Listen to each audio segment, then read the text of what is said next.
CITU की ओर से आज पूरे देश के अंदर अंतर्राष्ट्रीय मजदूर दिवस मनाया जा रहा है। आपको मालूम होगा कि 1 मई 1886 को अमेरिका के शिकागो शहर में जो आंदोलन शुरू हुआ था वहाँ पर मजदूरों का, और बाद में वो आंदोलन बढ़ा 3 मई को और 4 मई को। और 4 मई को जो घटनाक्रम हुआ था जिसमें कुछ मजदूरों की हत्या कर दी गई थी सरकार के द्वारा, पुलिस प्रशासन के माध्यम से, और जो 8 मजदूर नेता गिरफ्तार किए गए थे जिनमें से 5 को फांसी की सज़ा दी गई थी। और बाद में उसके ठीक 7 साल के बाद उस प्रांत के गवर्नर ने सामने आकर ये बात कही थी कि ये मुकदमा पूरी तरह से जाली था, गलत फांसियां लोगों को दी गई। मजदूरों का कोई भी दोष नहीं था, बल्कि वो अपनी मांगों को लेकर लड़ रहे थे, कोई हिंसा उन्होंने नहीं की थी।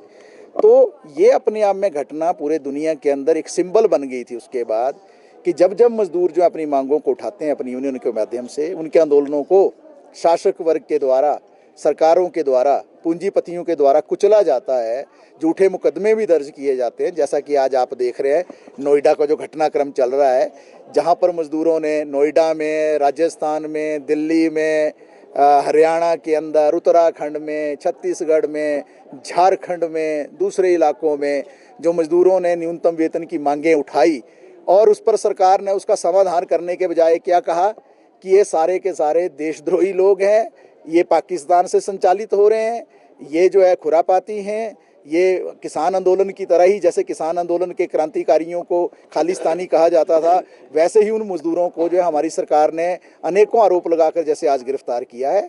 ऐसा ही उस वक्त हुआ था, लेकिन उसके बाद जो पूरे दुनिया में आंदोलनों की जो ज्वाला उठी, लहर उठी, और उसके बाद जो पूरे दुनिया में अंतर्राष्ट्रीय मजदूर दिवस की घोषणा हुई सन 1889 में, और उसके माध्यम से उस वक्त से हर साल पूरे दुनिया में हर जगह कोई ऐसा देश नहीं है जहां पर अंतर्राष्ट्रीय मजदूर दिवस नहीं मनाया जाता है। और इसका महत्व ये है कि जो भी व्यक्ति, क्योंकि आमतौर पर मजदूर को ये भी माना जाता है कि जो गैंती फोड़ा चलाता है या कोई इस तरीके का फिजिकल वर्क करता है वही मजदूर है। मजदूर वर्ग में वो हर आदमी है जो कर्मचारी है, जो अपनी सेवाएं दे रहा है, चाहे वो सेवाएं दे रहा है, चाहे वो मैन्युफैक्चरिंग इंडस्ट्री में किसी चीज़ को बना रहा है, सुई से लेकर जहाज तक जो भी चीज़ दुनिया के अंदर बनती है, या आपकी तरह भी कोई भी सेवा जो दे रहा है, वो तमाम लोग जो है मजदूर की परिभाषा में आते हैं। सरकारी कर्मचारी भी उसके दायरे में हैं। तो इस तरीके से हर साल ऐसे श्रमिक दिवस को मनाया जाता है, और हर साल हमारी ये कोशिश होती है मजदूर वर्ग की कि उन शहीदों को याद करते हुए जो उनकी लड़ाई थी उसको आगे ले जाएं। क्या लड़ाई है वो? आज के दिन में अगर हम हिंदुस्तान की बात करेंगे, हमारे देश के अंदर जिस तरीके से 29 कानूनों को ख़त्म करके 4 लेबर कोड बनाए, ये हायर एंड फायर की नीति को जिस तरीके से लाना चाहते हैं, मजदूरों को कभी भी निकालने की साजिश रच रहे हैं, 8 घंटे के बजाय 12 घंटे की ड्यूटी को स्थापित करना चाहते हैं। इसी बात की तो लड़ाई हुई थी ना सन 1886 में कि 15 घंटे 16 घंटे जो काम लिया जाता था उसको 8 घंटे का कार्य दिवस लागू करवाने के लिए वो संघर्ष हुआ था। आज 140 साल के बाद हमारे देश में कहा जा रहा है कि 8 के बजाय द्वारा 12 घंटे काम करो, पक्के किस्म के बजाय फिक्स टर्म के लिए 3, 6, 9 महीने के लिए काम करो, ठेका प्रथा पर काम करो, आउटसोर्स पर करो, मल्टीटास्क में करो, स्कीम वर्कर के रूप में करो, कैजुअल वर्कर के रूप में करो, टेम्परेरी में करो। ये भी हो रहा है हमारे देश के अंदर। लेबर ऑफिस जो है उसके अस्तित्व पर खतरा मंडरा रहा है, लेबर कोर्ट जो है वो कटघरे में है, और पूरी तरीके से हमारे देश के अंदर ये बात कही जा रही है मोदी सरकार के द्वारा, ईज ऑफ डूइंग बिजनेस, व्यापार को आसान बनाने के लिए। ये एक्चुअल में व्यापार को आसान बनाने के लिए नहीं है। ये सारे कानून जो ख़त्म किए और 4 लेबर कोड बनाए, बंधुआ मजदूरी और गुलामी प्रथा स्थापित करने के लिए हुआ। ये व्यापार को आसान बनाने के नाम पर मजदूरों के शोषण, जुल्म, अत्याचार करने को आसान बनाना है। जहां पर पहले अगर मालिक जो है कोई अवहेलना करता था किसी भी नियम की, कायदे कानून की, उसको सजाओं का प्रावधान था, उस पर फाइन का प्रावधान था। नए कानून में ये सारी चीज़ें उड़ गई।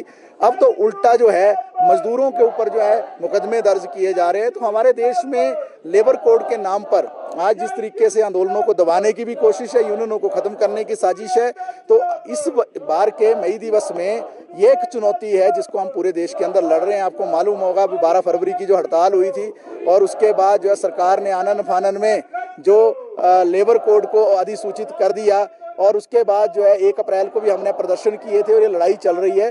तो एक तरफ ये लड़ाई चल रही है कि कैसे मजदूरों के अधिकार बचेंगे। मैं आपके माध्यम से ये भी कहना चाहता हूँ कि जो जर्नलिस्ट हैं, वर्किंग जर्नलिस्ट हैं, उनके भी जो 2 कानून थे 1955 और 1958 के, वो भी खत्म कर दिए हैं नए लेबर कोड में। तो ये तो उन कर्मचारियों पर भी हमला है। और मजीठा आयोग जो हम कहते थे, उसकी जो सिफारिशें हैं वो अब तो रद्दी खाने में डाल दी जाएंगी। तो शोषण सब जगह बढ़ रहा है। ये भी एक मुद्दा है। मजदूरों का 30,000 रुपये का भी वेतन का सवाल है, और जो कच्चे किस्म के कर्मचारी हैं, स्कीम वर्कर्स हैं, उनको पक्का करने का भी सवाल है। और ऐसे अनेकों सवाल है जहां पर जो पूरी तरह से पूंजीपतियों के साथ जो सरकार खड़ी हो गई है। तो आज हिमाचल प्रदेश के अंदर सब जगह जो है हमने इस तरीके के कार्यक्रम किए हैं, जिला मुख्यालयों पर, ब्लॉक मुख्यालयों पर, कार्यस्थलों पर, शिमला जिला के अंदर भी किए हैं, और डीसी ऑफिस शिमला के अंदर भी इसको किया है। और उन शहीदों को याद करते हुए हम संकल्प ले रहे हैं, शपथ ले रहे हैं कि जो उनके द्वारा लड़ाई शुरू की गई थी मजदूर अधिकारों को लेकर, कर्मचारियों के अधिकारों को लेकर, निश्चित तौर से उस लड़ाई को हम आगे ले जाएंगे।